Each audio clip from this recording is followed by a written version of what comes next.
Ang programang ito ay rated SPG. Striktong patnubay at gabay ng magulang ang kailangan. Maaaring niyong masiselang tema, lengguwahe, karahasan, sexual, horror o droga na hindi angkop sa mga bata. FPJ San Provinciano Bagong Yugto, March 8, 2022 episode. Sabi ni Aurora, pasensya ka na, masyado ako naging emotional. Alam mo kasi ngayon ko lang ito na ilabas lahat ng saloobin ko sa loob ng napakahabang panahon. Pasensya ka na. Wag ho kayong manghingi ng pasensya. Andito lang ho ako, makikinig ho ako sa inyo, sabi naman ni Mara. Alam mo, ganyan lang siguro ang buhay. Minsan mo lang talaga makikilala yung totoong magpapaligaya sa'yo. Kaya kung ako sa'yo, advice ko lang to ha. Kapag nakita mo na ang lalaking mamahalin ka ng tapat ng buong buo habang buhay at mamahalin mo rin ng buong buo, kunin mo na yung pagkakataon na yun. Huwag mo nang pakakawalan. Kung hindi, hindi mo patatawarin ang sarili mo habang buhay. Meron na ba? Sabi ni Aurora kay Mara. Tugon ni Mara, wala pa ho. Sabi ni Aurora, sa gandang mong yan, wala man lang bang lumiligaw sa'yo? Siguro naman madami. Wala ho talaga. Saka, wala yun ho sa isip ko.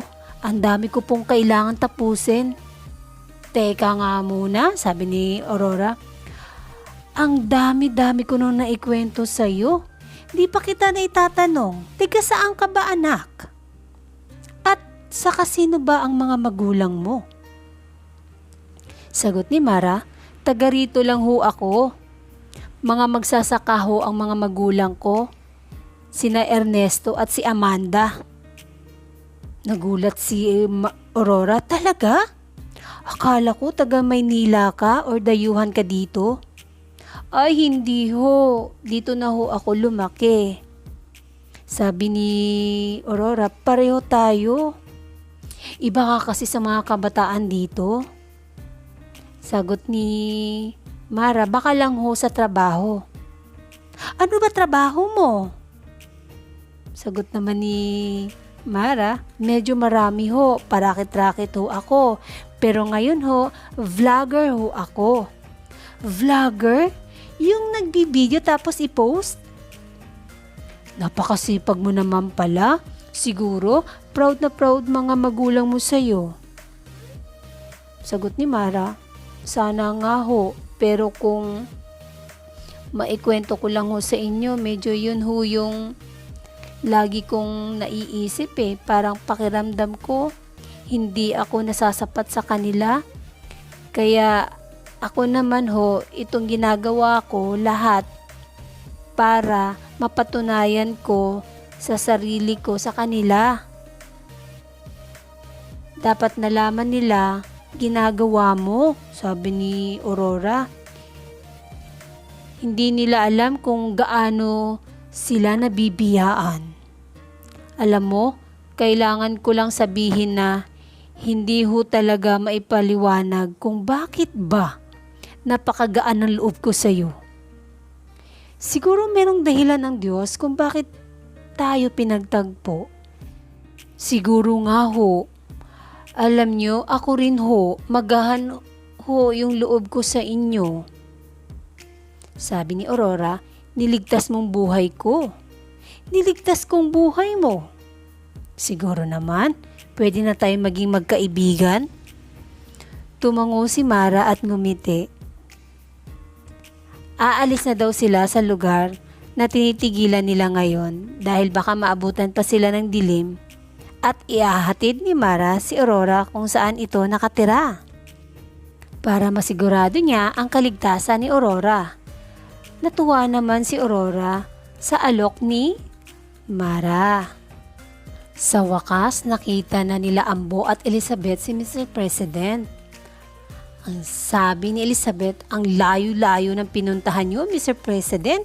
Di mo lang kami pinag-alala, pinagod niyo pa kami. Sagot ni Mr. President, Galing ako sa isang lugar na hindi naman kalayuan dito. Isang lugar na dati kong pinupuntahan na dati kong minamahal na si Aurora. Doon kasi ako kumukuha ng lakas para sa San Andres. Samantala, balik serbisyo na ang Black Ops sa tulong ni Madam Lily. Kaya naman, tuwang-tuwa sina Albert sa balita at makakagalaw na nga silang ng maayos at ang kondisyon nga ni Madam Lily ay hulihin si Cardo Dalisay. Dinalaw ni Madam Lily si Lito upang personal na ihatid ang balita tungkol sa mga Black Ops. Ngunit hindi ito nagustuhan ni Lito kasi ang buong akala niya ay malalim na ang pinagsamahan nila ni Madam. Dahil huli na siya sa balita na nagdesisyon si Madam na di siya kinonsulta. Pero sabi ni Madam, malaking tulong ang Black Ops sa pagtugis kina Cardo Dalisay at sa Task Force Aguila. Ngayong balik serbisyo na ang mga ito. At kung mananalo nga si Madam Lily bilang presidente, si Lito ang unang makikinabang at mabiyayaan ng kung ano-ano. Ang kandidatura daw muna ni Madam ang asikasuhin nila at kapit kamay silang lahat. Biyahing pa Manila na ang Black Ops para mag-report at tinawagan ito ni Albert at binati sila dahil reinstated na sila. Dumiretso kayo sa unang ginang. Major, wag na wag mong ipagmamalaki sa akin yung rangko at posisyon niyo. Dahil kahit balik-balik na rin pa natin ang mundo, mas makapangyarihan pa rin ako sa inyo. Ako, ang kanang kamay ng unang ginang. Mukhang hindi pa rin maliwanag ang nangyayari sa iyo nito. Kami na ang nasa lugar ng tama dahil kami ang nasa gobyerno. Kung tutuusin, pwede na kitang hulihin at ikulong ngayon. Nagpapatawa ka ba, Major? Ha? Hindi ba't lahat ng transaksyon ko dito sa Norte kasabwat ka?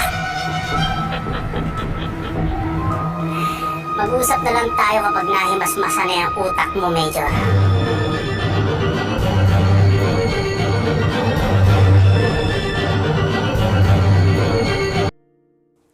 Ihahatid ni Mara si Aurora kung saan ito nakatira.